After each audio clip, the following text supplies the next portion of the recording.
Добро, можеме да започнеме. Почитувани слушатели на Македонската радио програма Три пати изет од Мелбурн. Денес наши гостине професорката Симона Груевска-Маđовска од Институтот за македонски јазик Крсте Петков Мисерков. Инаку на вас ви е позната, сме имале 2-3 пати интервјуа со нашата позната и ценета професорка. Овој пат ја поканивме заради нејзината најнова книга и промоцијата на нејзината најнова книга Лексикологијата на македонскиот јазик. Професорке, добар ден и добре дојдовте на брановите на Македонската радио програма. Добар ден и добре ве најдов. Еве, нас овде македонската заедница, па и пошироко во Австралија, не само во Мелбурн, не интересира да поразговараме со вас околу вашата најнова книга Лексикологијата на македонскиот јазик. Најнапред јас сакам да ви честитам за книгата и да ви се множат успесите во вашата професионална работа. Кажете ми дефиниција и за нашите слушатели и лицата кои не следат по социјалните мрежи. Што значи дефиницијата лексикологија? Па како што е познато, нели во училиште сите сме учеле, науката за јазикот се состои од повеќе гранки. Една од нив е лексикологијата и тоа е всушност наука која што се занимава со проучување на зборовите. Така што тука спаѓа нели оној лексикон или речнички фонд што го има секој зборувач на одреден јазик. Па зборовите внатре може да се разгледуваат од повеќе аспекти, да се разгледуваат од тоа од какво потекло се зборовите, каде во кои сфери на употреба се користат, во различни функционални стилови се користат, кои зборови како се разликуваат меѓу себе, потоа како зборовите стапуваат во меѓусебни врски, кои што може да бидат содржински, како што се синонимите, антонимите, или пак може да се формални, како што се хомонимите, паронимите и така натаму. Значи има доста аспекти како им се пристапува на зборовите, а првично нели да се дефинира самото тоа што значи збор и понатаму нели како функционира во тој речнички фонд. И според исто така нели процесот на застарување во смисла на застарени зборови, архаизми или историзми или пак нови зборови кои што се примаат во јазикот или така наречени неологизми. Исто тука и за фразеологијата имам кусо нешто кажано или за оние сраснати состави и исто така и за лексикографијата како вештина за составување на речници, какви типови на речници постојат, нели, какви ги има кај нас во македонската лексикографија и така. Тоа беше мојата цел, бидејќи не знам колку е познато за пошироката јавност, значи ние досега немавме лексикологија на македонскиот јазик и сите ние што сме се занимавале со лексикологија сме морале да користиме странска литература. Иако доста од нас се занимаваат со лексикологија, има многу статии, многу книги кои што се посветени на ова лексиколошко проучување на јазикот. Меѓутоа, една сеопфатна книга, односно учебник универзитетски и за секој што сака да научи, нели досега немаше и така што ова е сепак првата лексикологија на македонскиот јазик. Зашто сум јас многу горда. Затоа испраќаме уште еднаш честитки на вас, професорка, за ова што го направивте, убаво дело. Лексикологијата колку е поврзана со толковникот на македонскиот јазик? Па, точно тоа, поврзани се затоа што толковниот речник ги содржи најголемиот број зборови кои што ги содржи македонскиот јазик, односно тој лексички фонд, речнички фонд, како и да се нарече. Значи, тој е во речник внесен, а лексикологијата се занимава со тие некои теоретски, да кажам, или прашања во врска со тие зборови што ги има во толковниот речник, во смисла на појава на повеќезначност на зборовите, нели, како се појавува таа повеќезначност, појава на синонимија, па зошто доаѓа до синонимија, или она како што во речникот се обележани архаизми, историзми, неологизми, или пак жаргонизми. Сето тоа е поврзано, лексикологијата, значи научно ги проучува тие зборови кои што ги содржи речничкиот фонд или еве толковниот речник, во кој што секако не се комплетно сите зборови кои што ги има македонскиот јазик, но оние кои што се со најфреквентна употреба, бидејќи нели тие што се со поретка употреба вообичаено не се ставаат во ваков тип речници. Тие се во посебни лексикони, на пример, на термини, странски зборови и така натаму. Добро, професор, како спомнавте странски зборови, еве често сега гледаме, читаме, слушаме дека македонските зборови за кои вие напишавте книга се заменуваат со англиски, со некои други зборови од другите јазици. Колку е нагризен на македонскиот јазик од таквата наезда на странски зборови? Македонскиот јазик не е единствен кој што трпи влијание. Јазиците секогаш имале влијание од други, да речеме, јазици на престиж, или така ги нарекуваме. Тоа некогаш бил турскиот, па бил францускиот, сега англискиот. Меѓутоа сега со развојот на овие нови технологии многу побрзо доаѓа до навлегување на странските зборови. Порано тоа не било толку брзо и толку големо, да кажам, тоа навлегување, а сега веќе е многу брзо и ние гледаме поради таа брзина на интернет за да се објавуваат некои вести, не се допреведуваат работите, се оставаат англиски зборови, англиски конструкции, англиски правопис, значи не само во самите зборови, туку имаме влијание веќе и на други рамништа на македонскиот јазик. И ќе кажам, не е единствен македонскиот јазик, и другите јазици се соочуваат со тоа, но наше е да се трудиме да сите да внимаваме и да го чуваме македонскиот јазик, бидејќи не може само ние лингвистите тоа да го правиме, се разбира, македонскиот јазик е на сите нас и сите треба да го чуваме и да се трудиме да зборуваме што да кажеме, чист македонски јазик, без некои такви странски влијанија, најчесто англиски, ќе кажам. Професор, ке чинам дека во Македонија се води еден жесток натпревар кој повеќе ќе употреби англиски зборови или пак некои други зборови, кога еве тоа можеме да го потврдам со слушајќи, гледајќи телевизиите и оние експерти на сите полиња кои се во Република Македонија употребуваат многу англицизми, многу латински зборови и други зборови, наместо да употребат некој дијалектички збор од македонскиот јазик или некој односно македонските стандардни или литературни зборови.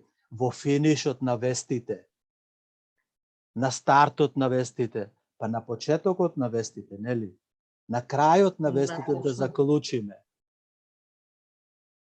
Точно, тоа влијание за кое што зборуваме. Или наместо заклучување, конклузија, или пак некои други, мислам, еве ние во Австралија се трудиме толку многу и го имаме добро одбрането македонскиот јазик од напливот на англицизмите во нашата македонска заедница.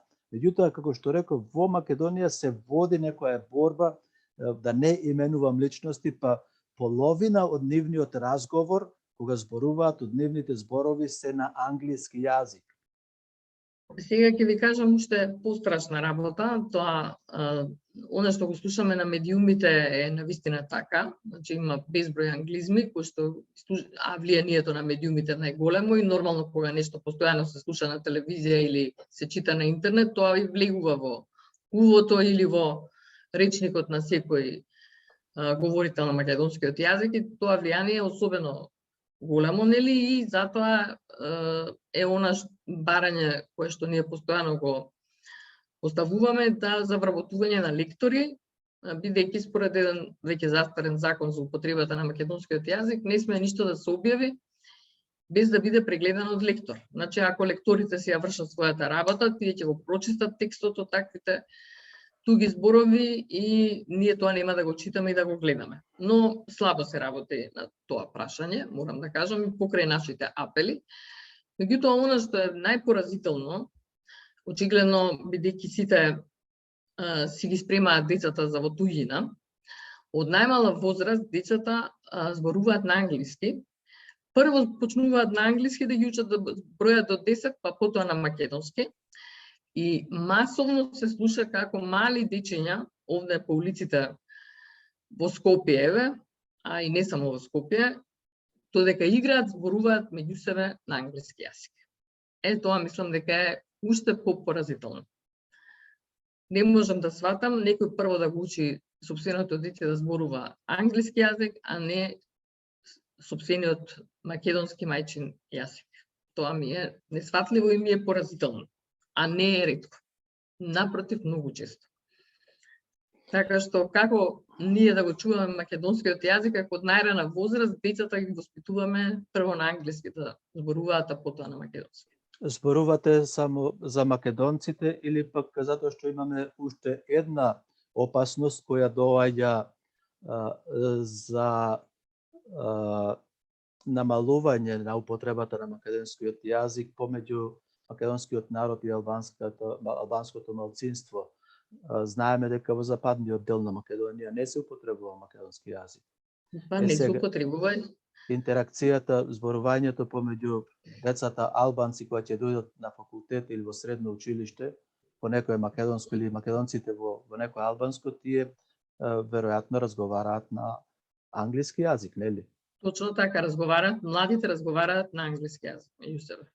Од тоа незнаење, бидејќи албанците како малцинство сега со тој нов закон за двојазичност, така наречен, немаат никаква потреба да знаат македонски јазик, значи комплетно целото образование може да го завршат на албански јазик, сета она документација со јавните институции може да се врши на албански јазик, имаат собствени медиуми и така натаму, така што воопшто немаат потреба да го учат македонскиот јазик. Со тоа се разбира статусот на македонскиот јазик како државен јазик во Македонија е намален.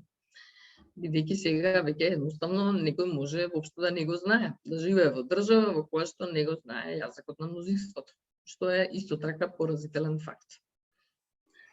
Така што тоа ние укажувавме на тие работи многу одамна, меѓутоа науката тука не се слуша, никој не слуша и не послушува во тоа, иако излегува потоа на крај дека сме биле во право.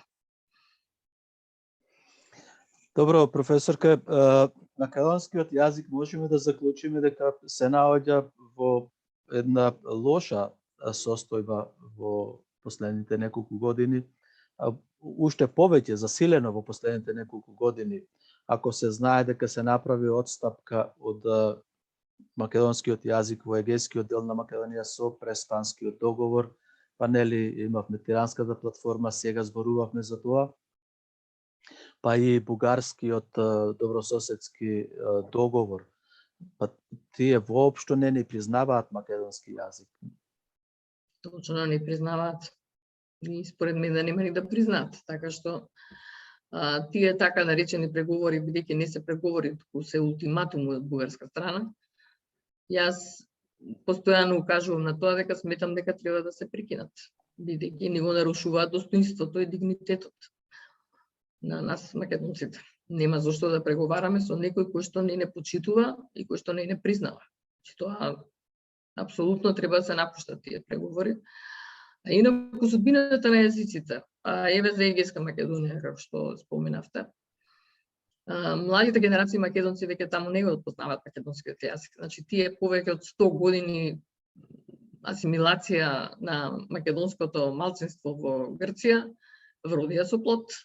Да. Ако по старите генерации сите знаеа и разбираа, младите веќе не знаат. Така што ете тоа е тоа намалување на бројот на говорители на еден јазик. Тоа е во Грција ситуацијата, таму ни официјално се откажавме од нашето малцинство. Во Бугарија веќе имаме друга ситуација, бидејќи се работи за сличен јазик, па нели не се гледа толку многу, да речам, да не зборуваат, тие се зборуваат нели на сопствените дијалекти. Меѓутоа не е иста ситуацијата како во Грција, каде што имаме сосема различен јазик. Во Македонија, како што споменавме, нели се намалува обемот на користење поради тоа што албанскиот е исто така издигнат на ниво на државен јазик, така што опсегот на македонскиот јазик се намалува, тоа е факт, но секако дека македонскиот јазик не е загрозен во смисла да исчезне, бидејќи истовремено ние имаме богата издавачка дејност на македонски јазик, многу побогата од пред некои децении, да кажеме, значи многу се печати, се објавува литература и преводна и оригинална на македонски јазик и така. Така што не можеме да кажеме дека од тој аспект е загрозен македонскиот јазик, но факт е дека му е многу намален опсегот. Да, професорка, како е кај вас состојбата во институтот? На нашето последно интервју, кога зборувавме со вас, вие рековте дека немате нови вработени лица, па тоа го кажа и покојната Жане кажа тоа. Веновска, Антевска Снежана, да. Дека од 98 година наваму нема вработено некои нови лингвисти и јазичари во институтот. Има вработен само еден и тоа е доктор на науки. За сето тоа време што го спомнавме, од 98. Само еден вработен доктор на науки. Значи, подмладок нема се уште. Ние само се намалуваме. Вака нерва ме фаќа од оздола. Добро, им значи нешто на тие во властите во Република Македонија, македонскиот јазик, институтот за... Па, на тој институт пишува на таблата напред, не знам дали имате прочитано, дека е изграден од нас иселениците. Да, спомен дом, точно, од иселениците, да. Пишува, таблата си стои. Да. Тоа е точно. Меѓутоа, еве сега државата некако не е само сега, туку подолго време, значи веќе децении, не обрнува внимание, особено на националните институти, бидејќи, како што ви е познато сигурно, од 2009 година, 2010 поточно, немавме научно-истражувачки проекти воопшто, што е нашата основна дејност. Значи, никакви проекти не се финансираат. Лани нешто пуштија по еден проект, тоа не знам, малце на доста нетранспарентен начин беше сето направено, меѓутоа сите институти да добијат по еден проект, што е ништо во споредба со тоа колку проекти порано се работеле тука. Така што, кога доаѓаат празници, кога доаѓаат некои денови, полним се устите со македонскиот јазик на сите политичари, но фактички не гледаме никаква реална желба за афирмација на македонскиот јазик. Ниту внатре во Македонија, ниту надвор од границите на Македонија. На што се должи тоа, професор? Па, дека се нема стратегија, се нема. А зошто се нема, не можам да кажам. Значи, не знам, се смениха политички гарнитури на власт, меѓутоа не се промени тој мал интерес за македонскиот јазик. Остана така. А зошто е тоа, не можам да наблегувам, не можам да знам дали има некоја, еве сега не сум многу јас следбеник на тие теории на заговор, дали стои некоја задна намера да е тоа намерно или е едноставно од немање интерес за македонскиот јазик. Значи, препуштане на вас, вие кои останавте сега и колку да сте во институтот, па и вас времето ве гази, годините... Да, за 10 на 15 години ние сите ќе отидеме во пензија, ќе се стави клучна на вратата, бидејќи нема да има кој да работи. Особено што во ваквите институти, нели, кадарот не е некој кој што може веднаш да биде обучен, туку тоа сите ние сме биле со години, тука сме се учеле како да работиме, тоа не е нешто преку ног што може да се создаде, туку треба години да се создаде кадар. Вака како што изгледа, ние останавме, мислам, и од останатите национални институти, нашиот институт, освен тој еден вработен, значи, најмалку, односно немаме вработено нови млади, асистенти, а другите институти имаат. Значи, нашиот е во позагрозена ситуација отколку останатите национални институти. Веројатно е и во најзагрозена состојба. Во најзагрозена е точно. А зошто е така, не можам јас да тврдам ништо, какви се причините за тоа. Дали е намерно, ненамерно, не можам да знам. Ете, професорке, имаме еден феномен кој за мене сметам дека е тоа политичка една игра. Сакаат да испраќаат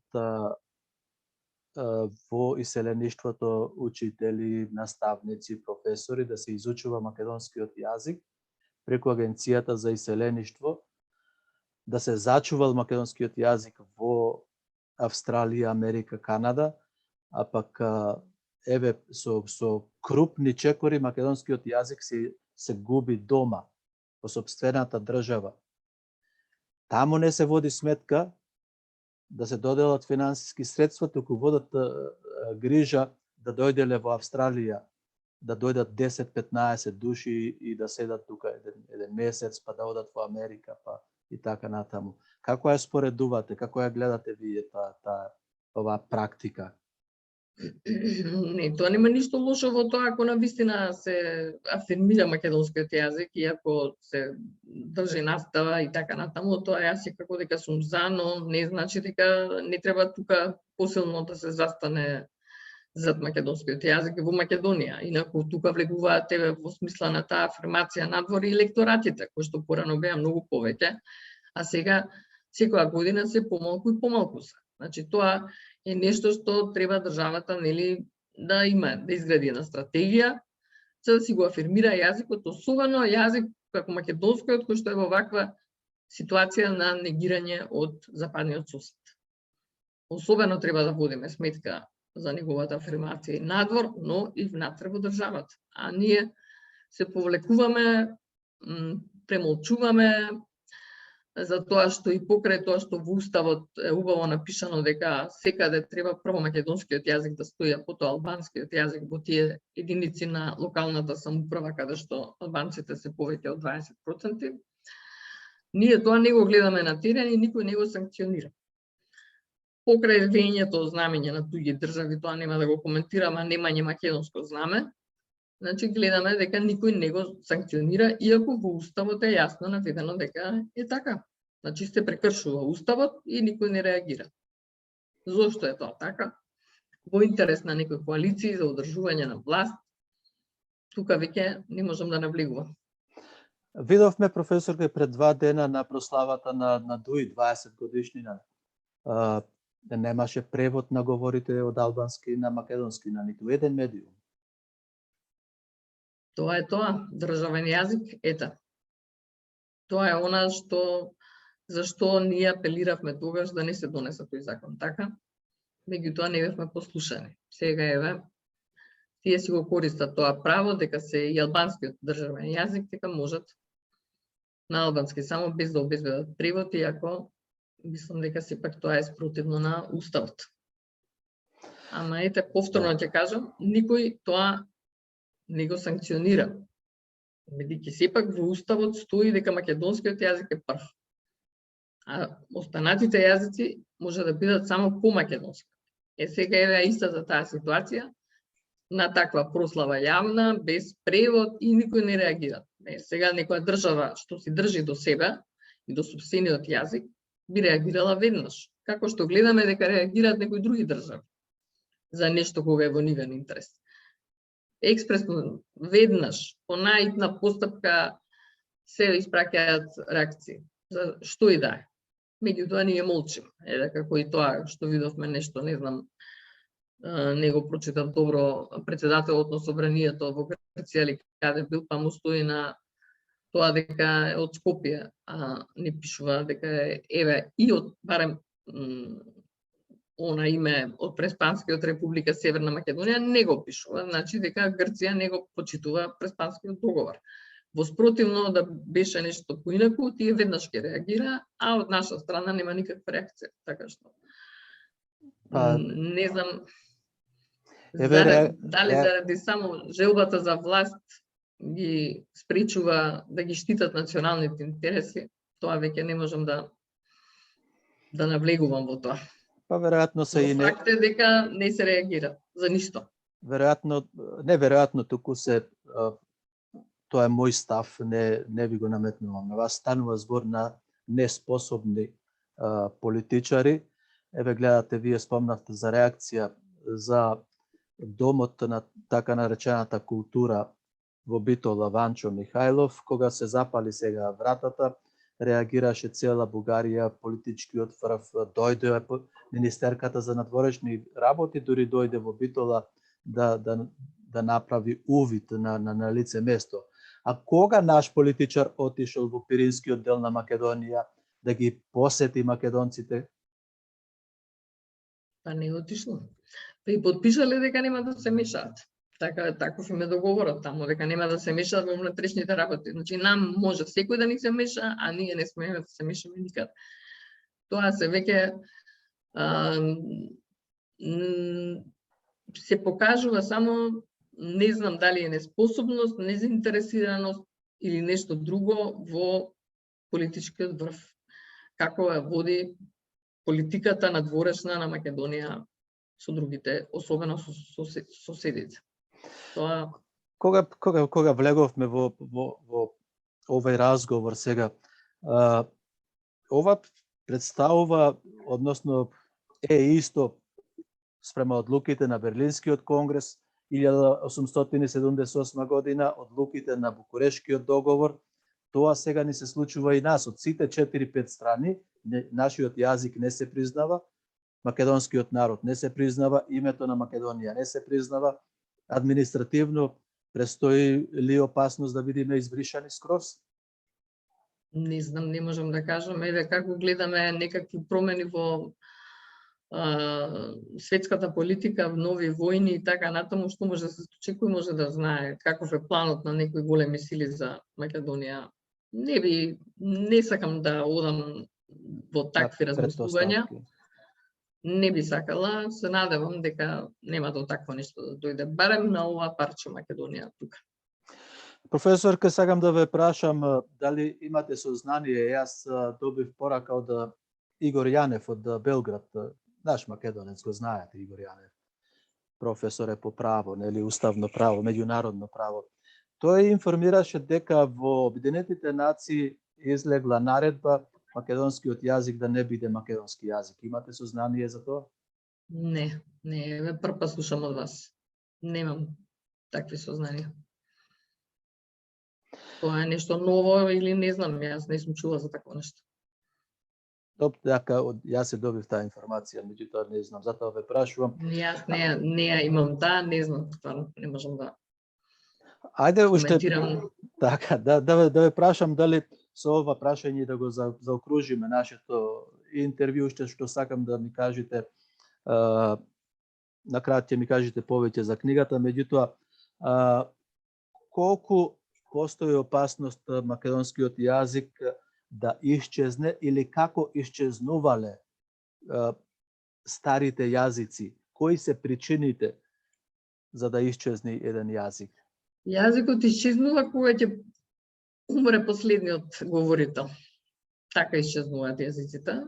Значи, ако веќе никој не го употребува и не го користи јазикот, тогаш тој јазик може да се каже дека е изумрел. Значи, се додека ние живееме, сме живи македонците, македонскиот јазик не може да изумре, па и покрај сите напади, да речеме, нели, смалување на статусот и така натаму, јазикот не може да исчезне додека ние го зборуваме. Значи, тоа е основното. Сега има различни начини за да се зачуваат некои јазици кои што се некои многу мали заедници, остатоци на некои домородци и така натаму, нели, кои што ги зборуваат. Обично државите свесно и намерно ги издигаат тие јазици на ниво на службени јазици токму поради нивната заштита. Не дека вистински тоа официјална употреба се користи, но тие им го издигнуваат статусот за да ги зачуваат, ама тоа се вообичаено на некои мали заедници кои што, нели, каде што на вистина постои опасност од исчезнување, од изумирање на тој јазик. Македонскиот јазик не е во таква ситуација и се надевам дека нема да биде. Добро, ајде да го завршиме интервјуто. Не ги спомнавме вашите промотори за книгата. Кои ви беа промотори на книгата и како беше така атмосферата? Сакам да ја доловиме таа слика. Па мислам дека беше убава промоцијата, на 1 јуни се одржа. Промотори беа почитуваните професор доктор Димитар Пандев од Филолошкиот факултет Блаже Коневски при Универзитетот Свети Кирил и Методи и доктор Емил Нијами од Рускиот центар исто така при Универзитетот Свети Кирил и Методи. Првиот професор зборуваше, да речеме, и за книгата, но и малку пошироко за сето она со што јас сум се занимавала сиот мој професионален век, речниците во кои што сум учествувала, проекти на институтот, нели? Така малку поширока слика даде на мојата активност професионална, а доктор Емил Нијами се задржа на самата книга, малку подетално објасни што е она што е нешто ново, нели, што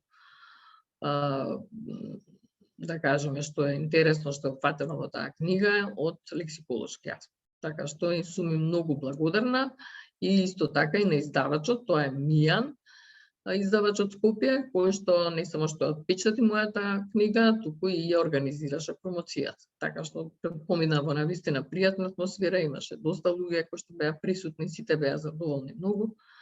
Така што и јас сум многу благодарна и на издавачот и на промоторите. Така, професорки, јас сум многу задоволен што вие се одваживте да бидете гостинка на Македонската радио програма и уште еднаш да ви честитам за книгата, за успехот и да организирате повеќе такви убави настани со македонскиот јазик. Ви благодарам многу и благодарам и на австралиската јавност за слушањето на оваа емисија, за интересот. Благодарам. До гледање и до слушање. До гледање.